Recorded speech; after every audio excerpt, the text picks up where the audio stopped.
Lección 192. Tengo una función que Dios quiere que desempeñe.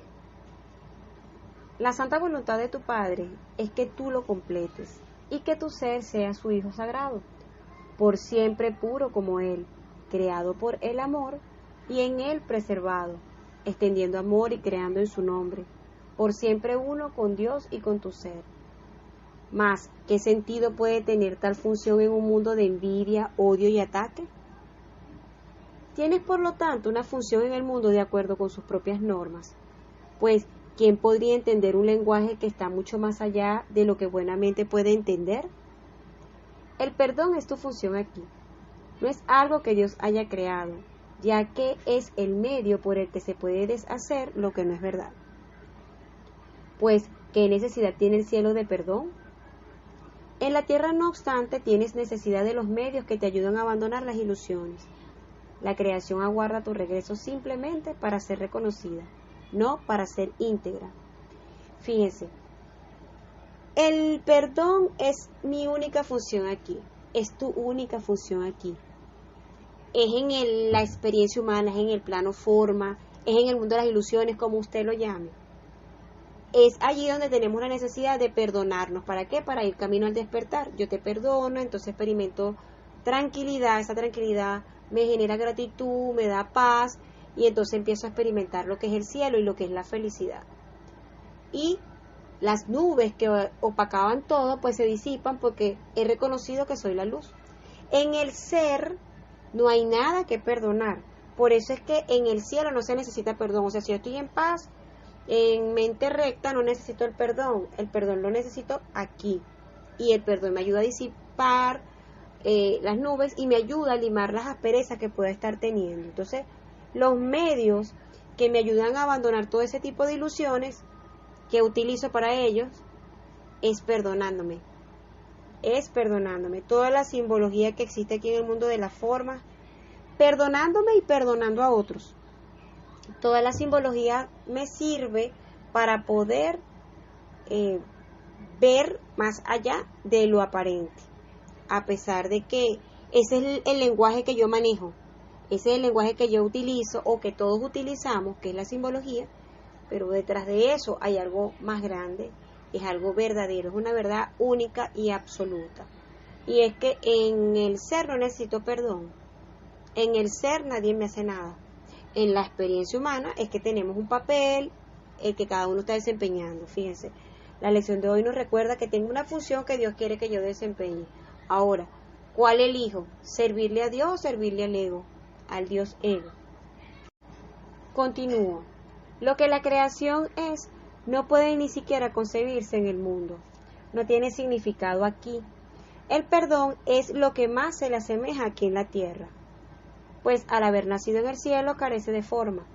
Dios, sin embargo, creó a uno con el poder de traducir a formas lo que no tiene forma en absoluto. Él es un hacedor de sueños, pero de una clase tan similar al acto de despertar, que la luz del día ya refulge en ellos, y los ojos que ya empiezan a abrirse contemplan los felices panoramas que esos sueños les ofrecen. El perdón contempla dulcemente todas las cosas que son desconocidas en el cielo, las ve desaparecer y deja al mundo como una pizarra limpia y sin marcas, en la que la palabra de Dios puede ahora reemplazar a los absurdos símbolos que antes estaban escritos allí. El perdón es el medio por el que se supera el miedo a la muerte, pues ésta deja de ejercer su poderosa atracción y la culpa desaparece. El perdón permite que el cuerpo sea percibido como lo que es, un simple recurso de enseñanza del que se prescinde cuando el aprendizaje haya terminado, pero que es incapaz de efectuar cambio alguno en el que aprende. Sin el cuerpo, la mente no puede cometer errores, no puede pensar que va a morir o ser víctima de ataques despiadados. La ira se ha vuelto imposible. ¿Dónde está el terror ahora? ¿Qué temores podrían aún acosar a los que se han desprendido de la fuente de todo ataque, el núcleo de la angustia y la sede del temor? Solo el perdón puede liberar a la mente de la idea de que el cuerpo es su hogar. Solo el perdón puede restituir paz que Dios dispuso para su santo Hijo. Solo el perdón puede persuadir al Hijo para que contemple de nuevo su santidad. La lección de ayer nos decía que soy el santo Hijo de Dios mismo. Entonces, para que se pueda restablecer la santidad en nosotros tenemos que empezar a comprender, primero, que somos los santos hijos de Dios, es aceptar eso y comprender que es a través del perdón que yo me libero y libero a otros de las creencias que yo tengo con respecto a la situación o la persona, de esa cárcel, de esos pensamientos donde lo he tenido cautivo, pagando una y mil veces por situaciones que ya pasaron, y que si nosotros empezamos a comprender que cada uno cumple un papel y que en ese momento la persona hizo su papel o yo desempeñé mi papel lo mejor que pude, en este ahora he empezado a abrir mi visión, a ampliarla y a comprender lo que es ilusión y a lo que es verdadero. Una vez que la ira haya desaparecido, podrás percibir que a cambio de la visión de Cristo y del don de ver, no se te pidió sacrificio alguno, y que lo único que ocurrió fue que una mente enferma y atormentada se liberó de su dolor. ¿Es esto indeseable? ¿Es algo a lo que hay que tenerle miedo? ¿O bien es algo que se debe anhelar, recibir con gratitud y aceptar jubilosamente? Fíjense, te ponen una bandeja para que elijas. ¿Es algo que deba anhelar? ¿Es algo que debo recibir con gratitud y aceptar jubilosamente? El secreto está en la aceptación. Aceptar lo que somos. ¿Quién soy? Dice aquí, somos uno, por lo tanto no renunciamos a nada. Y Dios ciertamente nos ha dado todo. Qué bello. Dios nos ha dado todo. Esa frase está muy espectacular como para nosotros no entrar en pensamientos de escasez o en pensamientos de sentir soledad, y eso nos lleva al miedo y al terror y a crear la película de las cosas que nunca pasan. Dice aquí, no obstante, necesitamos el perdón para percibir que esto es así. Sin su benévola luz andamos a tientas en la oscuridad, usando la razón únicamente para justificar nuestra furia y nuestros ataques. Nuestro entendimiento es tan limitado que aquello que creemos comprender no es más que confusión nacida del error. Nos encontramos perdidos en las brumas de sueños cambiantes y pensamientos temibles, con los ojos herméticamente cerrados para no ver la luz y las mentes ocupadas en rendir culto a lo que no está allí. ¿Quién puede nacer de nuevo en Cristo sino aquel que ha perdonado a todo el que ve o aquellos en los que piensa o se imagina? ¿Quién que mantenga a otro prisionero puede ser liberado? Un carcelero no puede ser libre, pues se encuentra atado al que tiene preso. Tiene que asegurarse de que no escape y así pasa su tiempo vigilándolo. Y los barrotes que mantienen cautivo al preso se convierten en el mundo en el que su carcelero vive allí con él. Sin embargo, de la liberación del preso depende que el camino de la libertad quede despejado para los dos. Fíjense, aquí en este párrafo queda más específico lo que yo les dije anteriormente, en cuanto a cuando tengo cautivo a mis hermanos en mis pensamientos, donde los hago pagar una y mil veces. ¿Cuánta energía coloca una persona para mantener cautivo en el pensamiento por algo que haya ocurrido, por algún problema?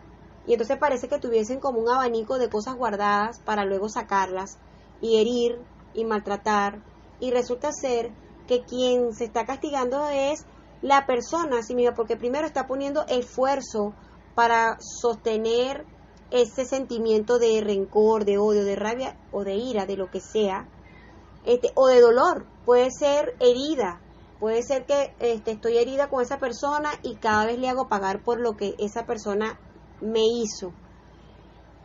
Aquí se puede evidenciar en este párrafo cómo el que tiene guardado el rencor es cautivo de ese pensamiento de venganza, de odio, de rabia, y vive alimentándolo, y ese es el sacrificio al que se refiere la lectura. Pero cuando esa persona decide perdonarse por la conciencia que tenía en ese momento y perdonar al otro, entonces se liberan ambos, Porque es que somos uno, lo dice el libro aquí, somos uno y por lo tanto no renunciamos a nada. Y Dios ciertamente nos ha dado todo. Entonces, si yo formo parte de esa unidad, lo que yo le estoy dando a ese hermano, ese castigo que yo le estoy dando, me lo estoy dando a mí mismo. Porque yo siempre digo que carcome y envenena el rencor que tenemos a otro, a la persona que lo lleva. En este caso, un ejemplo, si soy yo la que tengo un rencor hacia alguien, todo ese rencor que tengo me está envenenando es a mí. Entonces, lo que te doy a ti, me lo estoy dando a mí mismo. A veces ni siquiera la persona a la que se le guarda el rencor lo sabe. Eres tú el que vives recordando el pasado, eres tú el que vives castigando a la persona. Por eso es que se dice que nosotros vivimos en el pasado, en el recuerdo y no en el presente. Nosotros tenemos que vivir en el aquí y en el ahora. Ni en el pasado es referencia y puedo ir al pasado y chequearlo, estar en paz con él. Y el futuro me va a generar ansiedad porque voy a, cónchale, ¿cómo resuelvo esto? ¿Cómo voy a hacer aquello? ¿Qué va a pasar? Todas esas preguntas que no tienen respuesta empiezan a generarme situaciones. Este párrafo está espectacular. Quien construye los barrotes eres tú. Quien mantiene el odio fresquito eres tú porque estás siendo vigilante de ese sentimiento. Entonces, esta es una oportunidad importante. Primero, para comprender que nuestros hermanos desempeñan su papel lo mejor que pueden y que nosotros lo hacemos también lo mejor que pueden, pero nosotros no somos el personaje, ni ellos son ese personaje. Más allá de eso, somos los santos hijos de Dios. La lección de ayer nos lo decía, soy el santo hijo de Dios mismo. Esa aceptación me va a dar liberación. Dice aquí, por lo tanto no mantengas a nadie prisionero, libera en vez de aprisionar, pues de esa manera te liberas tú. Los pasos a seguir son muy sencillos. Cada vez que sientas una punzada de cólera, reconoce que sostienes una espada sobre tu cabeza. Y ésta te atravesará o no, dependiendo de si eliges estar condenado o ser libre. Lección 152, el poder de decidir. Lo tienes tú, lo tengo yo, lo tenemos todos. Así pues, todo aquel que aparentemente te tienta a volverte iracundo, representa al que te ha de salvar de la prisión de la muerte. Por lo tanto, debes elegir ser libre. Debes estarle agradecido en lugar de querer infligirle dolor. Sé misericordioso hoy. El Hijo de Dios es digno de tu misericordia. Él es quien te pide que aceptes ahora el camino de la libertad. No te niegues a ello. El amor que su Padre le profesa, te lo profesa a ti también. Tu única función aquí en la tierra es perdonarlo, para que puedas volver a aceptarlo como tu identidad. Él es tal como Dios lo creó. Lección 94, 110, 162. Y tú eres lo que Él es. Perdónale ahora sus pecados y verás que eres uno con Él. Yo aquí coloqué una pequeña reflexión, unos tics. Coloqué, tú eres el Santo Hijo de Dios y todos lo somos, sin excepción. Eres la luz y la luz es igual que la felicidad. Lección 61, somos la luz del mundo. Lección 66, la felicidad y mi única función son una misma. Estas funciones son en el ser. Ahí no tengo que cumplir, vamos a decir, una simbología para llegar a ser esa felicidad. Es solamente aceptar quién soy. Pero como me experimento en tercera, en este plano forma, entonces necesito el perdón. Y esa es mi única función en el plano de la forma. Perdonarme y perdonar a otros. Yo escribí aquí, lo que te doy es a mí mismo a quien se lo doy. Abajo coloqué, yo perdono a todo aquel que necesite mi perdón, comprendiendo que cuando te ofrezco azucenas de perdón, es a mí mismo a quien se lo estoy dando. Eres el carcelero de tus pensamientos. Al liberar al prisionero a través del perdón, te estás liberando y estás eligiendo el cielo. Estaríamos haciendo un salto cuántico de conciencia cuando nosotros elegimos esto. Que pasen un feliz día y un abrazo para todos.